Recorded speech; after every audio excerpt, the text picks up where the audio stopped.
Hello साथियों, नमस्कार। कैसे हैं आप सब? मैं अतुल तिवारी आप सभी का सीवीटी पीजी अड्डा 24/7 चैनल पर स्वागत करता हूं। तो आइए आज हम लोग बात करने वाले हैं यहाँ पर कि आपको अगर सीवीटी पीजी 2026 देना है तो कैसे आप अपनी हिस्ट्री की प्रिपरेशन को करेंगे, किस तरीके से अपनी स्ट्रेटेजी बनाएंगे, कैसे प्लानिंग करेंगे जिससे कि आप बेहतर स्कोर गेन कर पाएँ। क्योंकि अगर आपको अपनी ड्रीम कॉलेज में आपको पहुँचना है, ड्रीम यूनिवर्सिटी में आपको पहुँचना है, तो उसके लिए आपको एक प्रॉपर स्ट्रेटेजी और प्लानिंग रखनी पड़ेगी, करनी पड़ेगी, जिसके बेसिस पर आप अच्छे मार्क्स ला सकते हैं और तब जा करके आपको अपना ड्रीम कॉलेज मिल पाएगा। तो आइए स्टार्ट करते हैं, जानते हैं कि किन किन बातों को आपको ध्यान रखना पड़ेगा और कैसे आप अपने हिस्ट्री की जो हिस्ट्री सब्जेक्ट है उसको बेहतर तरीके से आप अपनी स्ट्रेटेजी बना सकते हैं और अपने तमाम सारे नोट्स जो हैं वो अच्छे बना पाएंगे, जिसके बेसिस पर आपकी प्रिपरेशन और भी बेहतर हो जाएगी। ठीक है, तो आइए जानते हैं कि आप हिस्ट्री को कैसे तैयार करेंगे। तो इसके पहले मैं आप लोगों को बता दूं कि देखिए, जो बच्चे न्यू होंगे अभी, जैसे कि आपने ग्रेजुएशन कंप्लीट किया होगा और अगर आप सीयूटी पीजी के लिए सोच रहे हैं कि मुझे पीजी करना है हिस्ट्री सब्जेक्ट से या किसी भी सब्जेक्ट्स के, जो भी बच्चे से हमारी वीडियो को देख रहे हैं, तो सबसे पहले तो आपको पता होना चाहिए कि जो एग्जाम का पैटर्न क्या है और सिलेबस क्या है, ये जानना बहुत जरूरी है। क्योंकि जब तक आपको ये नहीं पता होगा तो शायद आप बेहतर तरीके से आपने प्लानिंग नहीं कर पाएंगे, उसमें कहीं ना कहीं प्रॉब्लम्स आएगी आने वाले समय पर। ठीक है, तो सबसे पहले तो आपको एग्जाम पैटर्न पता होना चाहिए। तो एग्जाम पैटर्न में जल्दी से एक बार बात कर लेता हूँ, बता देता हूँ कि जो सीईटी एग्जाम कंडक्ट करवाया, एनटीए के द्वारा जो कंडक्ट करवाया जाता है, ये आपका ऑनलाइन मोड में पेपर होता है। ठीक है, याद रखेंगे, यानी कि कंप्यूटर बेस्ड जो टेस्ट है, यानी सीबीटी मोड में पेपर आपका होता है। हिंदी और इंग्लिश मीडियम में पेपर आपका ये दोनों कवर होता है। ठीक है, 75 क्वेश्चंस होते हैं और यहाँ पर अगर मैं बात करूँ तो 90 मिनट का टाइम है। ठीक है, यहाँ पर कितने मिनट्स का टाइम रहेगा? तो आपका 90 मिनट्स का टाइम रहेगा। यहाँ पे 105 नहीं है। यहाँ पर जो आपका टाइम पीरियड रहेगा वो कितना रहेगा? अब 90 मिनट्स का रहेगा। पहले ये 105 मिनट्स का होता था, लेकिन अभी वर्तमान में अगर मैं बात कर लूँ तो ये 105 की बजाय अब ये 90 मिनट का टाइम रहने वाला है। ऑब्जेक्टिव टाइप क्वेश्चन होते हैं, 300 का टोटल पेपर होता है। एक क्वेश्चन जो रहता है, वन क्वेश्चन की बात कर लेते हैं कि जो एक क्वेश्चन रहेगा वो आपका 4 मार्क्स का रहता है। ठीक है, कितने रहेंगे? 4 मार्क्स का रहेगा। और अगर आपके करेक्ट आंसर रहता है, एक क्वेश्चन अगर आप करेक्ट करते हैं तो इसके लिए 4 मार्क्स आपको कंप्लीट मिलते हैं। और अगर आप एक क्वेश्चन को रॉन्ग करते हैं तो यहाँ पे नेगेटिव मार्किंग का प्रोविजन है, यानी कि -1 मार्क की यहाँ पर आपको नेगेटिव मार्किंग भी देखने को मिलेगी। ठीक है, इसके अलावा अगर मैं बात कर लेता हूँ, ये तो ठीक है, आपका हो गया क्या? तो एग्जाम पैटर्न हो गया। सिलेबस, नो डाउट सिलेबस आपका हिस्ट्री का हमने ऑलरेडी एक वीडियो बना रखा है, उसमें आप जाकर चेक कर सकते हैं, या फिर HQP09 जो पेपर कोड है उसके माध्यम से भी आप ये सिलेबस चेक कर सकते हैं। मैं इसमें आगे आपको बताऊंगा भी। मैं आपका स्टडी प्लान क्या होना चाहिए? ठीक है, जो आप अपना स्टडी प्लान बना रहे हैं वो स्टडी प्लान आपका किस तरीके से होना चाहिए, कैसे आप स्टडी अपना प्लान बनाएं जिससे कि आप बेहतर तरीके से कवर कर पाएंगे। ठीक है, तो यहाँ पर एंशिएंट हिस्ट्री हो गया, मिडाइवल की बात कर लेते हैं, मॉडर्न हिस्ट्री है, post independence, world history, historiography. ठीक है, इन चीज़ों को, इन ये टॉपिक्स जो है ना, ये आपके सिलेबस का हिस्सा है। इसके अंदर जो सब टॉपिक्स हैं वो भी आपको देखने पड़ेंगे। जैसे मैंने बताया कि सिलेबस का पार्ट जो है उसमें आप जाकर के उसको देख सकते हैं। तो इन चीज़ों को आपको बेहतर तरीके से इनकी प्लानिंग करनी है कि जो हमारे टॉपिक्स हैं, हमें मुझे पहले किस टॉपिक को कवर करना है, एंशिएंट हिस्ट्री को पहले कवर करना है, या मिडाइवल को कवर करना है, या मॉडर्न हिस्ट्री को कवर करना है। ठीक है, और इनको कवर करने से पहले आपको एक चीज़ और ध्यान रखना पड़ेगा कि जो इनका एग्जाम मतलब में जो प्रीवियस ईयर क्वेश्चन पेपर है, आपको एक बार उनको एनालिसिस करना पड़ेगा कि जो पेपर में क्वेश्चन आए हैं वो किस एरिया से ज़्यादा पूछे गए हैं, किस टॉपिक से ज़्यादा पूछे गए हैं, जिससे कि आप बेहतर तरीके से आप अपनी प्लानिंग को कर पाएंगे। ठीक है, जो आपका स्टडी प्लान है वो आपका बेहतर बना पाएंगे कि भाई अगर हमें हिस्ट्री पढ़नी है, एंशिएंट हिस्ट्री, तो उसमें हमें किन किन चीज़ों का ध्यान रखना है। अच्छा, हमने पिछले ईयर में ये देखा क्वेश्चन यहाँ से पूछे गए हैं। मिडाइवल हिस्ट्री की बात कर लेते हैं, मिडाइवल इंडिया की, तो यहाँ से ये क्वेश्चन पूछे गए हैं। तो आपको ना एक प्रॉपर आपको स्टडी प्लान बनाना पड़ेगा कि मुझे किसको पहले प्रायोरिटी देनी है और किस टॉपिक को पहले कवर करना है। इसके लिए आपको 2 चीज़ें करनी पड़ेगी, जो कि प्रीवियस ईयर क्वेश्चन जो पेपर्स पूछे गए हैं वो आपको ध्यान रखना पड़ेगा। ठीक है, इसके अलावा जो आपकी फैकल्टी है, जो आपके टीचर आपको बता रहे हैं, उनकी बातों को भी आपको ध्यान रखना पड़ेगा। ठीक है, इसके अलावा अगर मैं बात कर लेता हूँ, जैसे मैंने बताया कि आपको full revision, no doubt full revision तो आपका होना ही है। जब आप सिलेबस कवर करेंगे तो आपको सिलेबस के बाद साथ साथ आपको क्या करना पड़ेगा? आपको रिवीजन तो करना ही पड़ेगा जो आप पढ़ रहे हैं। दूसरी चीज कि जो पीवाईक्यूज हैं, ठीक है, पीवाईक्यूज हो गए, मॉक टेस्ट है, एंड जो आपका वीक एरिया है, इनको भी आपको प्रायोरिटाइज करना पड़ेगा। ठीक है, कि आप किस एरिया में आपका वीकनेस है, ठीक है, कहां पर आप प्रॉपर प्लानिंग नहीं कर पा रहे हैं, या आपके वो टॉपिक्स मिक्स हो रहे हैं जहां से क्वेश्चन आपको नहीं बन रहे हैं, तो आपको अपने जो वीक पॉइंट्स हैं वो भी ध्यान रखने पड़ेंगे। आप मॉक टेस्ट लगाइए। ठीक है, डेली चलो ठीक है, डेली अगर आप कर पाते हो तो बहुत अच्छी बात है। नहीं कर पा रहे हो तो एटलीस्ट वीक में अभी अभी अभी प्रेजेंट की बात करें, ठीक है, कि अभी एटलीस्ट 1 जो है टेस्ट ना आप वीक में जरूर दें। ठीक है, वीकली टेस्ट आप जरूर दें। पीवाईक्यूज आप देख लीजिए, जो पीवाईक्यू यानी कि 2022, 23, 24, 25 की जो पेपर है उनको आप देख लीजिए। उससे आपको एक आइडिया मिल जाएगा, एक मतलब कि एक आपको रफली आइडिया मिल जाएगा कि अच्छा हाँ ठीक है, इस एरिया से क्वेश्चन काफी ज्यादा पूछे गए हैं, है ना। ना, हिस्ट्री से में अगर देखें एंशिएंट हिस्ट्री से कितने क्वेश्चंस आए हैं, मॉडर्न हिस्ट्री से कितने क्वेश्चंस पूछे गए हैं, अगर मॉडर्न हिस्ट्री में भी है तो वो कौन से एरिया से क्वेश्चंस काफ़ी ज़्यादा पूछे गए हैं। तो जब आप इन चीज़ों को प्लान करेंगे ना, तो आप बेहतर तरीके से आप ये समझ पाएंगे कि आपको किन टॉपिक्स को ज़्यादा प्रायोरिटी देनी है और आपको अपनी स्ट्रेटेजी कैसे अपनानी है, जिससे कि आप हिस्ट्री के सिलेबस को कंप्लीटली अगर देखा जाए तो आप इसको रिवीजन भी कर पाएंगे और आप इसको पढ़ भी पाएंगे। क्लियर?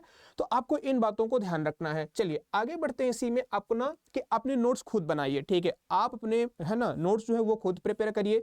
नो डाउट अगर आप देखते हैं किताबों में है ना, बुक्स की बात कर लेते हैं, बुक्स में आप बहुत सारी चीज़ों को देखते हैं जो फैकल्टीज आपको पढ़ा रहे हैं उनमें, जैसे कि मान लीजिए कि अगर हम हमारे साथ आप पढ़ रहे हैं, सीयूटी पीजी अड्डा पे पढ़ रहे हैं, तो मैं आप लोगों को जो बता रहा हूं तो वो हमारे जो नोट्स हैं उनको आप अपने लैंग्वेज में उनको अपने प्रॉपर बनाइए।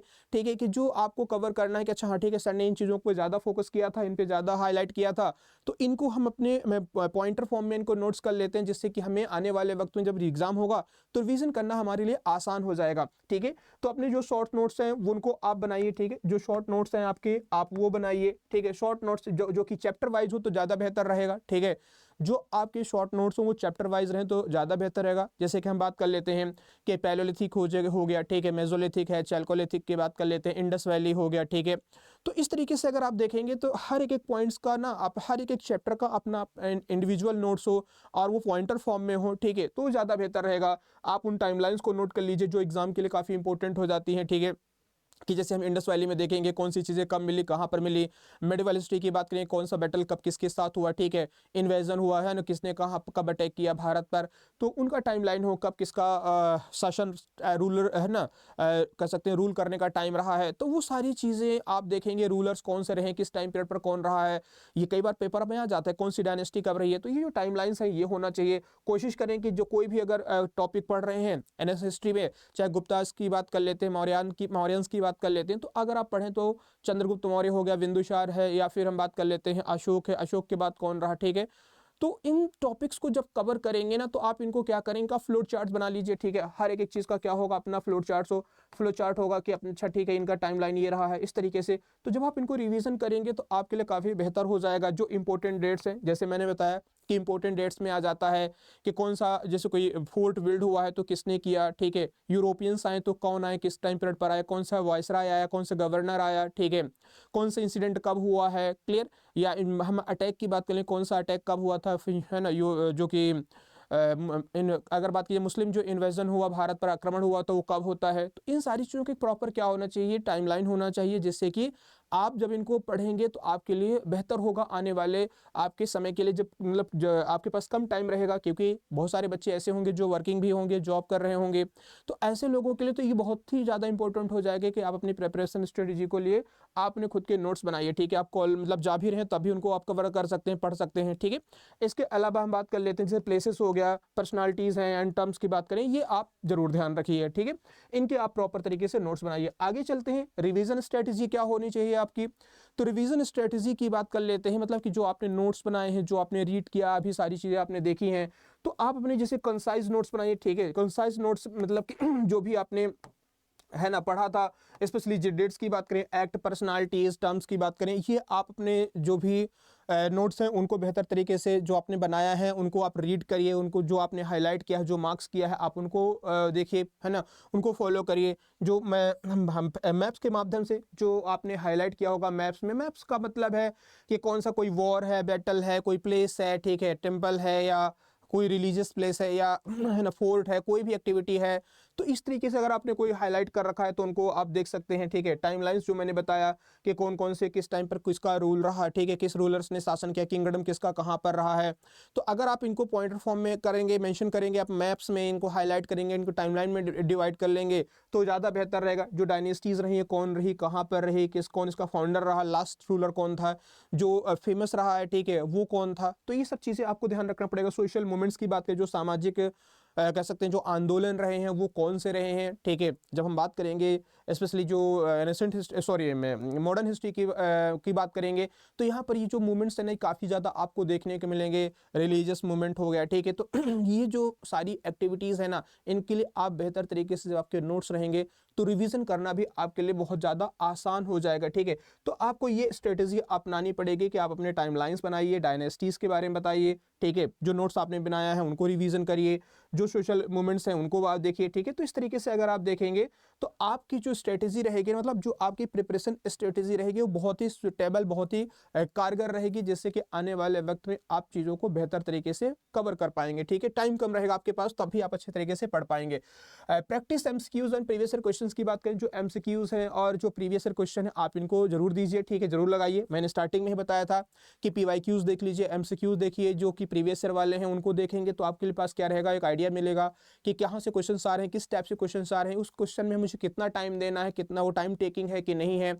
तो इस तरीके से अगर आप देखेंगे कि जो आपको प्रैक्टिस एमसीक्यूज और प्रीवियस ईयर जो है ना, ये बहुत इंपॉर्टेंट रहेगा, ठीक है।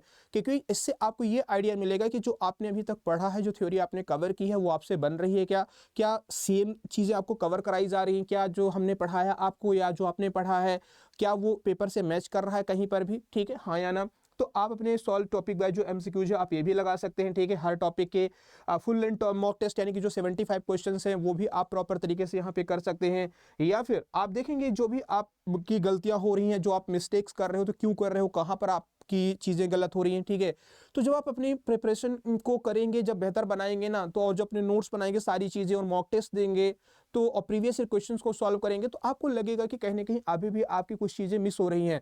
तो आप फिर उन एरियाज़ को आप फोकस करेंगे, टारगेट करेंगे, जिससे कि आप और बेहतर तरीके से अपना जो मिस हो रहा है पार्ट, जहाँ से काफ़ी क्वेश्चंस गलत हो रहे हैं या वो चीज़ें क्लियर नहीं है, वो आपकी बेहतर हो जाएंगे, ठीक है। तो आपको यहाँ पर क्या करना है, पीवाईक्यू जरूर लगाने, प्रीवियस क्वेश्चन जरूर लगाने हैं, ठीक है। और कोशिश करें कि जो टॉपिक वाइज टेस्ट है वो आप जरूर दें, ठीक है। इसके अलावा अगर मैं बात कर लेता हूं, तो आप यहाँ पे देखेंगे आप इन डेली रूटीन्स को फॉलो करेंगे, ठीक है, करिए तो बेहतर रहेगा, जो मैं आपको बता रहा हूँ, है ना। कि जैसे कि हम बात कर लेते हैं कि आप डेली आप है ना पढ़िए, उन चैप्टर्स को हाईलाइट करिए जो जो जो टाइप जो इंपॉर्टेंट्स है, ठीक है। अभी बात करेंगे कौन कौन से टॉपिक्स पे ज़्यादा फोकस करना है आपको, वो भी हम जानेंगे, ठीक है। आगे देखेंगे। आप अपने शॉर्ट नोट्स बनाने में टाइम दीजिए, ठीक है, कुछ टाइम आप किसको दीजिए, तो आप अपने अकॉर्डिंग कर सकते हैं। ये तो मैं आपको एक रफली आइडिया दे रहा हूँ, बाकी अपने अकॉर्डिंग आप कर सकते हैं, आपकी खुद की प्लानिंग होनी चाहिए, ठीक है। तो आप यहाँ पर एक शॉर्ट नोट्स आपने बना सकते हैं, ठीक है। रिवीजन प्रीवियस जो नोट्स हैं, रिवाइज जो प्रीवियस नोट्स हैं, आप उनको कर सकते हैं, ठीक है। और एमसीक्यूज आप लगाइए, जो प्रैक्टिस है ना करिए, जो प्रीवियस और क्वेश्चंस हो या फिर जो भी आपके पास प्रैक्टिस पेपर हो, आप उनको करिए, तो बेहतर तरीके से आप कर पाएंगे, ठीक है। एंड मैप प्रैक्टिस और पीवाईक्यू, ठीक है, जो आपके पीवाईक्यूज हैं आप उनको दीजिए साथ साथ में। जो आप मैप में सारी चीज़ों को कवर करेंगे तो उससे आपकी चीज़ें और ज़्यादा बेहतर हो जाएंगी, प्रिपरेशन आपकी और ज़्यादा अच्छी रहेगी। और जो इंपॉर्टेंट टॉपिक्स है हिस्ट्री में, जो मैं मेरे अकॉर्डिंग है, बाकी तो आप अपने अकॉर्डिंग प्रायोरिटाइज कर सकते हैं, ये तो मैं आपको आइडिया दे रहा हूँ, ठीक है। तो आप यहाँ पे देखेंगे जो काफ़ी इंपॉर्टेंट रहेगा आप लोगों के लिए, जैसे एनेसेंट हिस्ट्री की बात करें तो स्टोन एज, मैंने बताया कि स्टोन एज आपको कवर करना है, ठीक है। ये काफ़ी यहाँ से क्वेश्चन पूछे जाते हैं, ठीक है। एटलीस्ट 2 से 3 क्वेश्चन तो यहाँ से आते हैं। इंडस वैली सिविलाइजेशन है, वैदिक एज हो गया, मौर्याज की बात करें, Gupta's, Buddhism, Jainism, post Gupta regional states, ठीक है। तो यहाँ से क्वेश्चंस काफ़ी ज़्यादा पूछे जाते हैं, ठीक है। तो आपको ये कवर करना है, ये इनको ज़्यादा प्रायोरिटी दीजिए, ठीक है। इसके अलावा जैसे मैं बात कर लेता हूँ, तो आपने चोलों के बारे में पढ़ा था, ठीक है, चोल संगम, तो ये सब चीज़ें आपको यहाँ पे कवर करने को ज़्यादा प्रायोरिटी देना है। मेडिवल इंडिया की बात करें तो दिल्ली सल्तनत है, मुगल एंड रीजनल किंगडम हो गया, ठीक है, भक्ति सूफी मूवमेंट है, एंड एडमिनिस्ट्रेटिव सिस्टम, जो कि दिल्ली सल्तनत का और मुगल सल्तनत दोनों का आपको यहाँ पे कवर करना है, ठीक है, जिससे कि आप बेहतर चीज़ें कर पाएंगे। तो इनको ज़्यादा प्रायोरिटीज़ देनी, क्योंकि यहाँ से क्वेश्चन ज़्यादा एग्जाम में आपसे पूछे जाते हैं। इसके बाद अगर हम बात करें मॉडर्न इंडिया की बात करें, तो मॉडर्न इंडिया में आप देखेंगे रिवोल्ट 1857, फ्रीडम मूवमेंट्स हो गया, ठीक है, 1850 1885 टू 1947, क्लियर। एंड रिफॉर्म्स की बात करें, जो सोशल एंड रिलीजियस रिफॉर्म है, ब्रिटिश एक्ट रहे हैं, कौन कौन से कब हुआ, ठीक है, regulating act, charter act, government of India act, तो इनको आपको ध्यान रखना है, ठीक है। और इंपॉर्टेंट पर्सनालिटीज़ की बात कर लेते हैं, जैसे कई बार एग्जाम में पूछा जाता है, नो डाउट वो सोशल रिलीजियस मूवमेंट ही है, लेकिन उनसे रिलेटेड जो पर्सनालिटीज़ हैं उनके बारे में क्वेश्चन पूछ लिया जाता है, चाहे वो दयानंद सरस्वती जी हों, ठीक है, ज्योतिबा फुले जी की बात करें, महात्मा ज्योतिबा फुले जी की बात कर लेते हैं, ठीक है, या फिर हम बात करें राजा राम मोहन राय। तो इस तरीके से जो भी पर्सनालिटी रहे हैं उस टाइम पीरियड पर, आपको उनके बारे में जरूर ध्यान रखना है, ठीक है।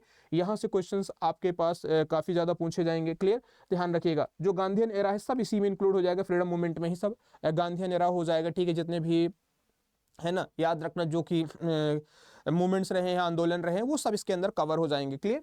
और वर्ल्ड हिस्ट्री में आपको थोड़ा सा देख लेना, जैसे फ्रेंच एंड रशियन रेवोल्यूशन हो गया, वर्ल्ड वॉर्स हो गया, ठीक है, कोल्ड वॉर एंड डिकोलोनाइजेशन। तो ये सभी टॉपिक्स जो हैं, जो मैंने बताया कि इनको आपको पहली प्रायोरिटी देनी है। इसके अंदर जब आप सब टॉपिक्स पढ़ेंगे तो बहुत सारी चीज़ें इसके अंदर आपको मिल जाएंगी, ठीक है। ये तो मैंने मेन एरिया बता दिया कि आपको इनको ज़्यादा टारगेट करना है, फोकस करना है, ठीक है। लेकिन आपके इसके अंदर बहुत सारी चीज़ें आपको देखने को मिल जाएंगी, ठीक है।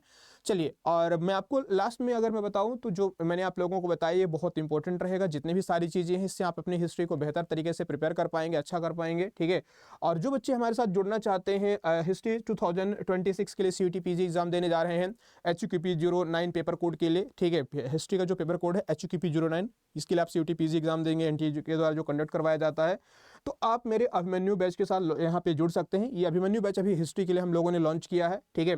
तो आप मेरे इस फाउंडेशन बैच के साथ जुड़ सकते हैं अड्डा के एप्लीकेशन और वेबसाइट के माध्यम से जाकर के आप इसमें, है ना। दूसरी चीज़ मैं बता दूं कि अगर आपको कोई क्वेरी है तो आप मेरे साथ यहाँ पे कनेक्ट हो सकते हैं atul.tiwari@adda247.com, ये मेरी ऑफिशियल ईमेल आईडी है। आप मेरे साथ यहाँ पे कनेक्ट हो सकते हैं। इसके अलावा 8030 कोड का इस्तेमाल करेंगे। जो भी बच्चे एडमिशन लेंगे 8030 कोड का इस्तेमाल करिएगा, आपको यहाँ पे मैक्सिमम डिस्काउंट मिल जाएगा इस कोड का यूज़ करेंगे तो, ठीक है। साथ साथ में अगर मैं बात कर लेता हूँ तो अगर आपको नोट्स चाहिए, ठीक है, कोई भी अगर जैसे मैं कोई चीज़ नोट्स प्रोवाइड कराता हूँ, फ्री की नोट्स हैं, तो आप मेरे टेलीग्राम से यहाँ पे जुड़ सकते हैं, ठीक है। मेरा टेलीग्राम ये चैनल है, इसमें आप इस QR स्कैन कर सकते हैं, चाहे आप इसको चाहें तो स्कैन कर लीजिए, या फिर यहाँ से स्कैन कर सकते हैं, या फिर ये मेरी इस चैनल का नाम है, ठीक है। ये मेरे चैनल का नाम है @atul_sir_adda247। तो आप लोग यहाँ से भी मेरे जो टेलीग्राम चैनल है इससे कनेक्ट हो पाएंगे, ठीक है। तो ये बहुत सारे अलग अलग सोर्सेस है जहाँ से आप कनेक्ट हो सकते हैं, ईमेल आईडी से भी, और यहाँ से भी आप मेरे साथ जुड़ सकते हैं, ठीक है। बाकी जैसे मैंने बताया कि मेरा अभिमन्यु बैच लॉन्च हो चुका है, आप मेरे अभिमन्यु बैच के साथ जुड़ सकते हैं। इसके अलावा जो मैंने आप लोगों को यहाँ पे स्ट्रेटेजी बताई, जो प्लानिंग बताई कि आप अपने हिस्ट्री के एग्जाम को कैसे बेहतर तरीके से प्रिपेयर कर सकते हैं, क्या स्ट्रेटेजी हो सकती है, क्या रणनीति होनी चाहिए तैयारी के लिए, नोट्स कैसे बनाएं, रिवीजन कैसे करें, ठीक है। तो ये सब चीज़ें मैंने आप लोगों को बता दी, कौन कौन से मेन इंपॉर्टेंट टॉपिक्स हैं। तो इस तरीके से आप अपनी जो हिस्ट्री की प्रिपरेशन है उसको बेहतर कर पाएंगे। बाकी उम्मीद करता हूँ कि जो मैंने बातें बताई हैं उसमें आपको चीज़ें समझ में आई होंगी। और कोई भी क्वेरी है, कोई भी डाउट है, आप मुझे कमेंट करके भी पूछ सकते हैं, ठीक है। मैं आप लोगों को रिप्लाई दे दूंगा। तो आप लोग अपना ध्यान रखिएगा और टेक केयर, बाय बाय।